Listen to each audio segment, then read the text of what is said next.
Hi everyone. We are going to work on lesson 40 written practice, pages 275 to 277. We'll do 1, 2, 6, 7, 8, 9, and 10, 17, 19, and 25. So let's start with number 1. Number 1 says a group of fish is called a school. There are 25 fish in the small school. There are 112 fish in the big school. How many fewer fish are in the small school? So since we are comparing, since it says how many fewer, we will subtract. So we have to start with a bigger number. So in the big school, there are 112 fish. And in the small school, there are 25 fish. So we will subtract. Okay, so 112 minus 25. So 2 minus 5, we have to borrow because we cannot take 5 ones from 2 ones. So we'll go ahead and borrow from the 1. So that becomes a 0. This becomes a 12. And 12 minus 5 is 7. Okay, and then 10 minus 2 is 8. So how many fewer fish? 87 fewer fish. Okay. Number 2, a piece of ribbon that measured 1 yard was cut into 2 pieces. If one piece was 12 inches long, how many inches long was the other piece? Okay, so for this one, I think I'm going to draw a picture. So here's the ribbon. One piece of ribbon, and let's see, it says 1 yard. Okay, so this whole ribbon is 1 yard, and 1 yard equals 36 inches.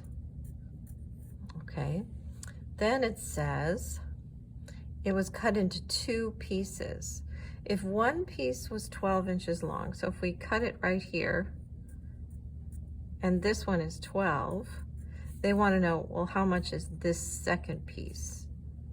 So if the whole piece is 36 inches, we'll subtract 12 from 36 to find out how much this piece is. Okay, so 36 minus 12, 6 minus 2 is 4, 3 minus 1 is 2. So that piece is 24 inches long. Okay, that's number 2. And next we're going to skip to number 6.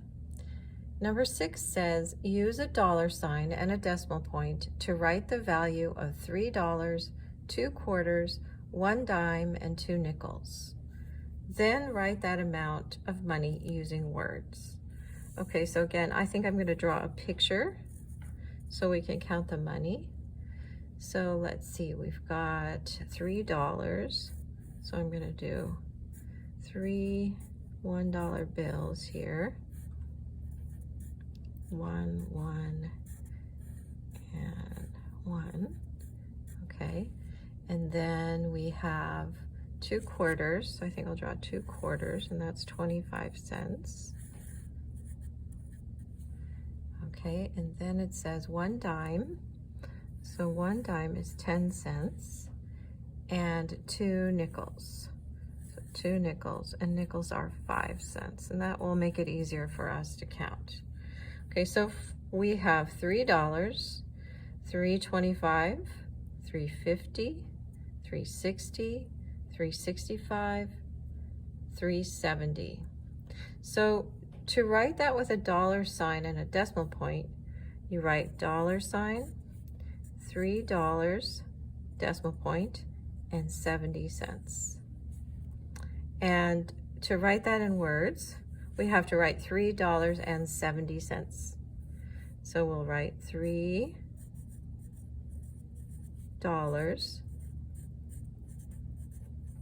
and 70 cents. All right, so that's number 6. Now we're going to go to the next page for number 7. So a gallon of milk is how many quarts of milk? Okay, so remember that there are 4 quarts in 1 gallon. So if you look at your little picture that we learned, we've got a gallon and then we have 4 quarts inside. The Q stands for the quarts. Okay, a gallon of milk is how many quarts of milk? 1, 2, 3, 4. So 4 quarts. Just like there are 4 quarters in a dollar, there are 4 quarts in a gallon. Okay, number 8. So you have to look at the picture of the squares to figure this one out. How many squares are shaded? So we have 4 squares that are completely shaded in, and then 1 square that's only half shaded in. So 4.5 squares are shaded in. And number 9, you need a ruler to measure the length of the line segment to the nearest 1/4 inch. Okay, so we're going to have to measure the length of the line segment in the book. So I'm going to get my ruler and my book and measure the line segment. Okay, so this is the line segment we're working on. We make sure we have the inch side, and it looks like it's 1 1/2 inches. Okay, so number 9 will be 1 1/2 inches. 1 1/2 inches. Okay, number 10. Printed on the label of the milk container were these words and numbers: 1 gallon or 3.78 liters. Use this information to compare the following. So we have to compare 1 gallon is 1 gallon less than, greater than, or equal to 3 liters. Okay, and 3 liters. Okay, so it says right there in our book that 1 gallon is equal to 3.78 liters. So if we only have 3 liters, 1 gallon is bigger. So 1 gallon is greater than 3 liters. All right, now we're going to skip to number 17. So that's on the next page. And number 17, we're going to be doing some multiplication facts. So if you need to, you can use your multiplication table for this one. So we've got 7 times 8 equals 56. And B is 6 times 7 equals 42. And C is 8 times 4, which equals 32. And D is 12 times 7,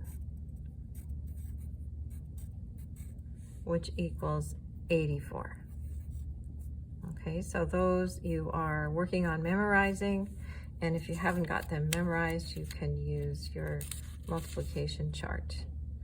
Now we're going to do 19 and 25 on the back of this paper. Okay, so number 19, I'm going to write this vertically. So this is M minus $6.70 equals $3.30. Okay, so if we have a subtraction problem and the first number is missing, we know we have to add these two numbers together to get the larger number that would be at the top. Okay, so we're going to add together $6.70 plus $3.30. Okay. So we do 0 plus 0 is 0. 7 plus 3 is 10. Carry the 1. 1 plus 6 is 7 plus 3 is 10. And then we have to put in the decimal point and the dollar sign. So $6.70 plus $3.30 is $10. All right. And now we need to do number 25. It says 2 quarters are what fraction of a dollar? So 25 has an A and a B. So the first one, 2 quarters are what fraction of a dollar? Okay, so 2 quarters, if we had 2 quarters, we'd have 50 cents. So you could write it like this, 50 over 100, 50 cents out of 100. Or you could think about, well, how many quarters are in a dollar? There's 4 quarters in a dollar, and we have 2, so 2/4. So this is one way, or 2/4, and 2/4 is actually equal to 1/2. So all of those answers are correct for A.